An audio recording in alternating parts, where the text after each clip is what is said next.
다니엘과 사자굴 이야기는요, 어떻게 보면 믿지 않는 일들도 너무나 잘 알고 있는 유명한 이야기입니다. 옛날 이야기를 하다가 성경의 이야기 중에 자녀들에게 종종 들어줄 수 있는 이야기 중에 하나입니다. 그러나 사실 아이들에게 어울리는 이야기가 못 됩니다. 나이 80 넘은 노인이요, 국가보다는 하나님에 대한 충성을 택했다는 이유로 그 당대에 가장 잔혹한 방식으로 죽음의 위기에 처한 이야기이기 때문에 그렇습니다. 이것은 세상 살아가는 지혜나 도덕을 가르치는 이야기가 아닙니다. 흔히 다니엘을 이 이야기의 주인공으로 이야기를 하고요, 믿음의 본보기로 이야기할 수 있을 겁니다. 아닙니다.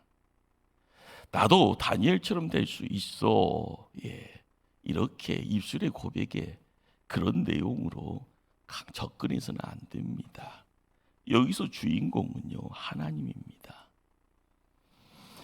우리를 향한 그분의 태도, 그 하나님의 성품, 그러기에 이야기의 안에 등장하는 이 다니엘이 우리에게 뭘 이야기를 하고 싶을까요? 다니엘이 알았던 그 하나님, 끝까지 나도 신뢰할 수 있겠는가라는 겁니다. 다니엘 6장은요, 우리가 몸담고 있는 어떤 직장이나 어떤 공동체나 지역사회를 잘 섬기고요, 하나님을 향한 신앙, 믿음 위에서 굳건하게 서라, 이렇게 또한 명령합니다. 하지만 그렇게 되기 위한 지름길이 없습니다.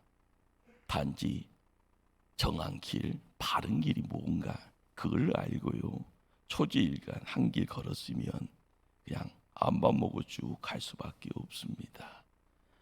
다니엘처럼 그렇게 되기 위해서는요, 하나님에 관한 진리, 하나님을 통하여서 허락받은 그 생명, 그것 의지하고 가면 된다라는 겁니다. 다니엘 6장에 드러나는 다니엘은요, 대략적으로 한 80대의 노인으로 이야기가 되어집니다. 다니엘의 세 친구는요, 이미 세상을 떠날 가능성이 많이 높습니다. 바벨론 제국이라는 정치 세력이 큰 나라입니다. 그런데 페르시아 제국, 바사 제국으로요, 통치 세력이 바뀝니다. 세월은 지나갔지만은요, 다니엘의 지위는요, 큰 문제가 없는 것처럼 보입니다. 거기에 숨겨져 있는 비밀이 무엇일까요? 다니엘은 어떻게 보면은 남들에게는요, 기이하다, 어떻게 저렇게 장수할 수 있나?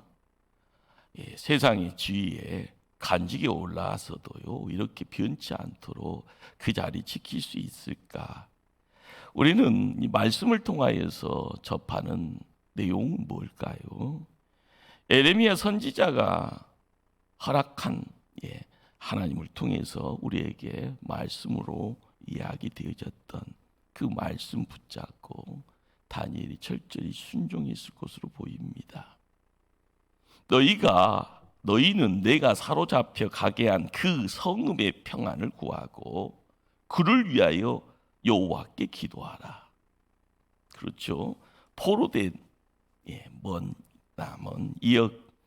나라에 가서 간직의 자리에 올라갔지만 거기에 또한 충성하라. 그리고 믿음 잘 지켜라.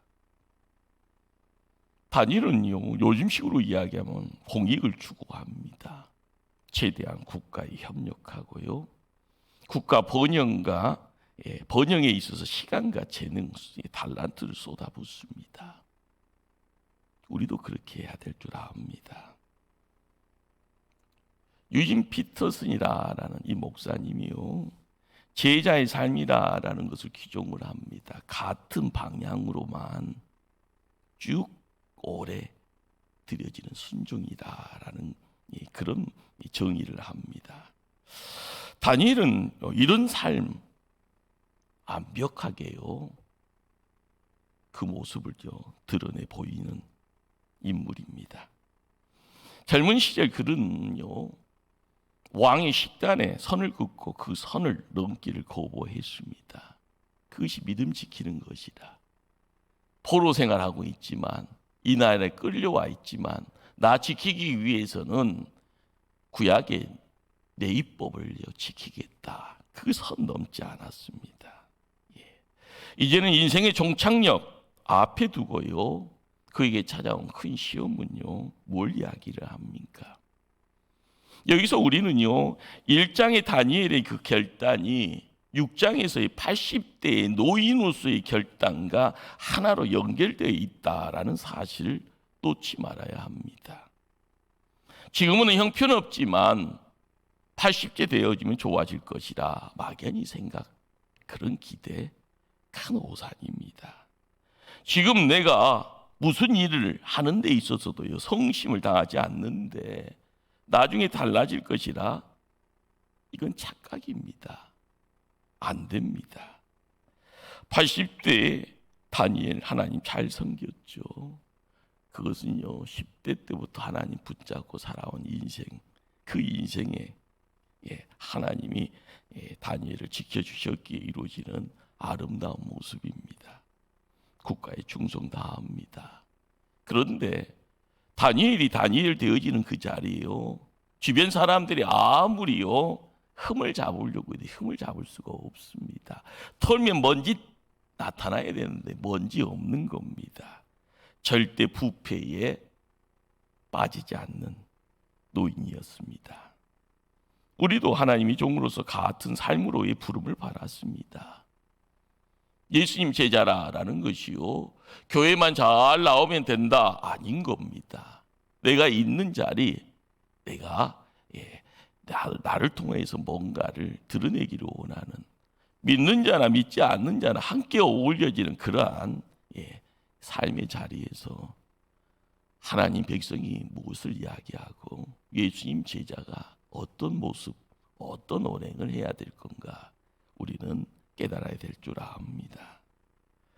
다니엘이 승진을 거듭하면서요 주변에 있는 권력자들은요 승진하지 못합니다.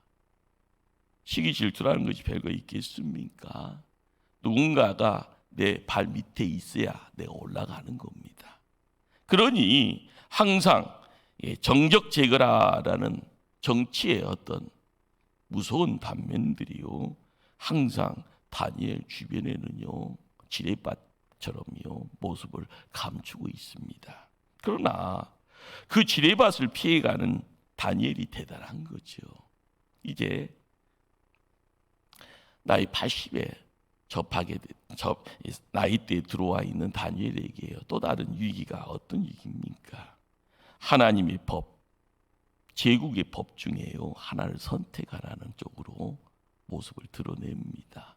그것도요 30일이라는 시간을 통하여서요. 다니엘은 선택을 해야 합니다. 왕에게 충성을 보이면서요 지위와 부와 명예와 생명을 지킬 것이냐, 아니면 하나님께 충성으로 끝내는 죽음을 맛볼 것이냐. 오늘날 세상에는요 똑같은 선택의 기로에 선 성도에게 우리에게도요 많은 시사하는 바가 있습니다. 그냥 대충 살면 되지. 대충이 안 되는가 봅니다. 그리고 신앙생활에요 출발점에서요 착각하는 것 중에 한 가지가 뭡니까? 예수님 위해서 사는 것, 교회 생활에 믿음 생활을 하게 되어지면 그 모든 어떤 삶의 시간을요 단지 자기 실현이니 교회 나오면 고통이 없는 편안과 번영, 그리고 이런 삶을 통하여서요 내 자녀들이 잘 될 것을 기대하는 그런 모습들, 우리는 이런 생각을 갖고 있다 하면은요 믿음 생활 잘못하는 겁니다. 다니엘 6장에서요 다니엘이 우리에게 던져주는 질문이 있습니다. 하나님을 위해 죽을 수 있습니까? 라는 질문입니다. 다니엘이 다리오 왕 말고는 다른 어떤 신이나 사람에게 무엇을 구하는 일을 금한 법, 그리고요 그 조서에 왕의 도장이 찍힙니다. 그런데요 그거를 알고도요 집으로 돌아옵니다. 항상 평소에 하던 대로 윗방에 올라갑니다.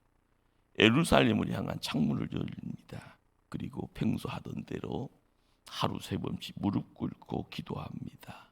그리고 하나님께 감사합니다.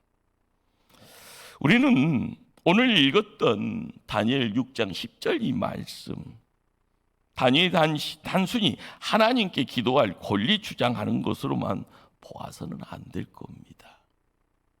국가보다 더 높은 법이 있다라는 이 사실 앞에요 보이는 왕을 향하여 무릎 꿇을 것이냐 아니면 하나님을 향하여 무릎을 꿇을 것이냐, 두 가지를 선택하라는 그런 내용의 정부의 권력의 요구에 저항하는 것입니다.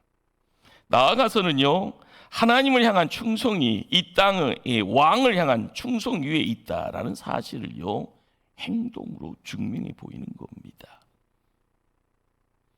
우리는 구약 성경의 미가 6장 8절의 말씀을 기억합니다. 여호와께서 내게 구하시는 것은요 오직 정의를 행하며 인자를 사랑하며 겸손하게 내 하나님과 함께 행하는 것이 아니냐. 그렇습니다. 지금껏 왕을 잘 섬겼기에요 80대의 다니엘의 모습이 있죠. 그러나 부모 때부터 조상 때부터 알았던 그 하나님이요 창조주인 것을 아시기에 세상의 모든 역사의 주관자라는 것을 알았기에요 다니엘은 그 하나님을 앞세우는 겁니다.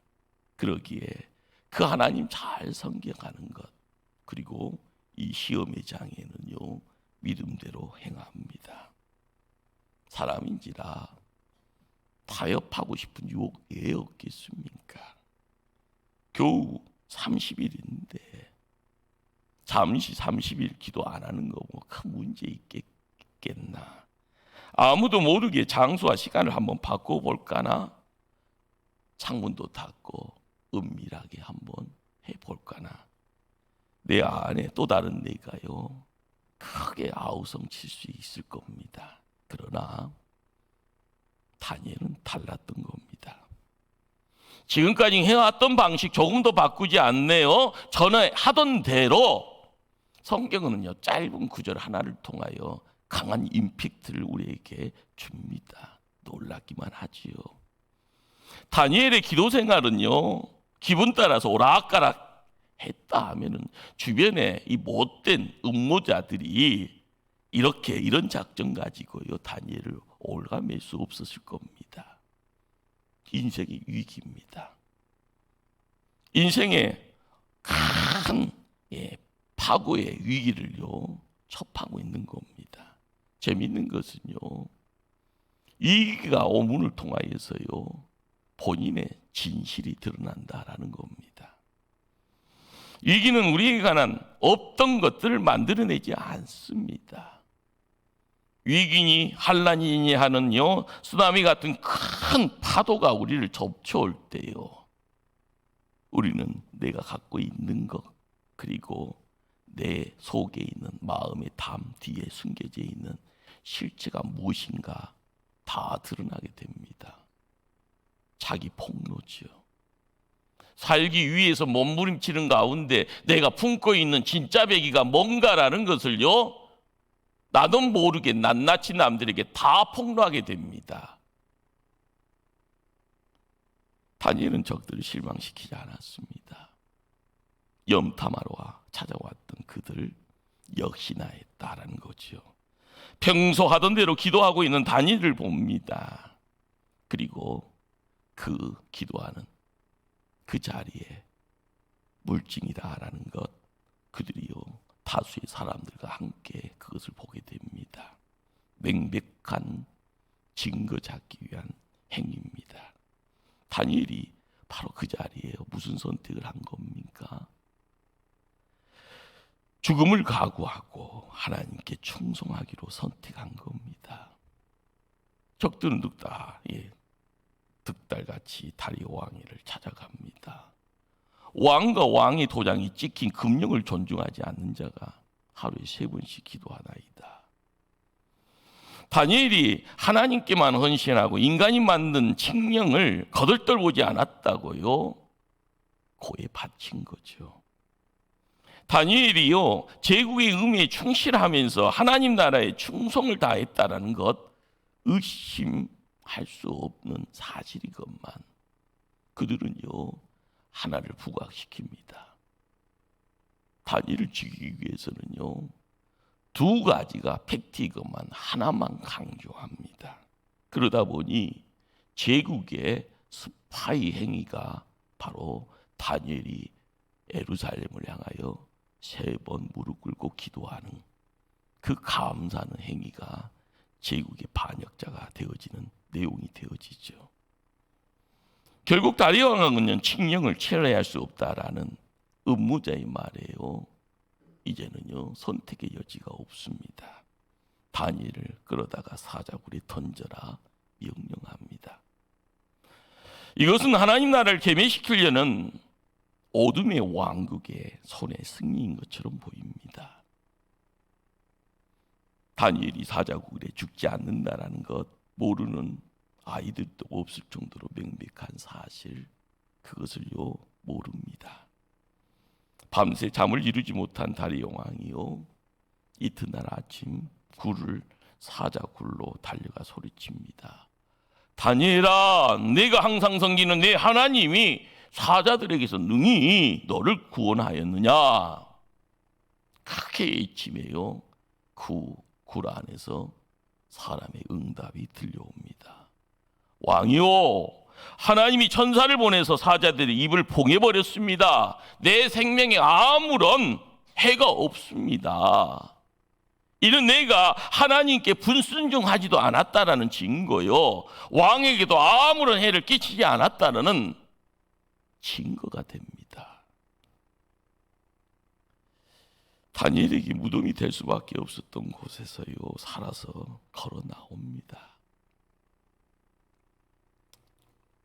이 순간 우리의 시야는요, 다니엘 때로에서부터 수세기 뒤로 또 다른 이른 아침으로 날아가게 됩니다. 돌을 굴려 입구를 막았던 또 다른 죽음의 장소입니다. 그 어떤 문제에서도 하나님께 불순종하는 죄를 짓지 않고요, 다시 죽음에서 다시 부활하신 예수님을 만나게 됩니다. 다니엘에게도 이 굴은 구원의 장소가 되죠. 마찬가지도요, 예수님의 비무덤도요 구원의 장소입니다. 영광스럽게 이 구원은요, 누구 한 사람만에 위한 것이 아닙니다. 예수를 믿는 모든 이들을 위한 거고요, 십자가와 빈 무덤에서 우리는 하나님 나라로 초대를 받으며 혼돈이라라는 이 세상에서요, 부조리라라는 부패된 이 세상에서 하늘의 평화, 그 평화의 나라로 바꾸어짐을 경험하게 됩니다. 동시에 이 구원의 장소는요, 멸망의 장소이기도 합니다. 왕은 다니엘을 참소한 사람들을 끌어오게 하죠. 그들과 처자식들을 다 한꺼번에 사자굴에 던져 사자밥이 되게 합니다. 그들을 구하러 온 천사 없습니다. 무시무시한 장면이죠. 배고픈 사자들은요, 한입거리도 안 되는 그 밥을 한 입에 먹고요, 흐뭇한 표정을 짓고 있습니다. 여기 법은요, 하나님 법이 아니라 바사 페르시아의 법에 따른 형벌입니다. 하나님의 명령이 아니라 바사 왕 다리오가 내린 명령입니다. 하나님은 하나님의 백성들을 구원하시고 하나님의 나라의 적들을 멸망시킵니다. 노아의 때 심판으로요, 세상을 물로 난리로 모든 것을 깨끗이 제했던 것처럼 말입니다. 홍해를 가르고요, 하나님 백성 마른 땅 걸어간 뒤에 우리 제자리로 합치되는 그 자리에 애굽의 군대가 수장되어 다 죽습니다. 하나님은 사자굴에서도 그렇게 하셨습니다. 그리고 또 언젠가는 다시 그렇게 하실 겁니다. 우리가 십자가에 달리셨다가 무덤에서 걸어 나오신 분을 어떻게 믿느냐에 따라서요, 하나님은 우리에게 영생을 주실지 영원한 형벌을 내리실지 결정합니다. 우리도 다니엘 같은 선택의 기로에 설 순간이 반드시 옵니다. 우리 문화의 주된 흐름에 충성함으로 뭔가를 얻을 수 있다 하면 그것이 하나님이 주시는 복일지 저주일지는 모릅니다. 그렇지만 점점 더 커져가는 대가를 요구하시면서요, 우리에게요 시험하실 겁니다. 하나님께 충성할 것이냐, 아니면 이대로 멸망의 길로 걸어갈 것이냐. 고개 돌려 좋았던 옛날을 그리워하지 마십시다. 내 주변이 강야라 해서요, 그 강야가 하나님의 안전지대요, 하나님이 주시는 풍성한 하늘의 양식이 있지만 애굽에 잘 나갔던 그때를 해고하며 돌아가자. 눈에 보여지는 하나님의 은혜 속에서 찾아오는 성장의 단계에서 만나게 되는 어려움, 그것만 바라보고 불평하고 불만을 퍼뜨리며 하나님을 저주하는 그런 인생 되지 마십시다. 내 자리를 지켜야 되고요, 눈을 들어 더 높은 보좌에 더 크신 만왕의 왕을 바라보고요, 나에게 허락한 고귀한 그 사명, 그거 기억지 못하고 망각이 아니라 매일매일 고귀한 사명 붙잡고요, 나를 처복종시킬 때 내가 있는 그 자리 지키는 겁니다. 나에게 맡긴 사명 감당해야 됩니다. 더더욱 내 신앙 지켜야 될 때 빈 무덤에서 걸어 나오시는 그 주님, 그분이 나의 하나님이십니다. 그분 통하여서 내가 이 땅에 해야 될 일이 무엇인지를요 다시 한번 마음속에 새길 때마다 마음에 울림이 있습니다. 순종하셔야 됩니다. 그분이 나를 이끄시면은요, 그분의 부름 앞에 달려가고 그분이 맡긴 사명이 있다면 내 몸 드리겠나이다, 결단과 헌신을 다짐해야 될 줄 압니다. 기도하십니다.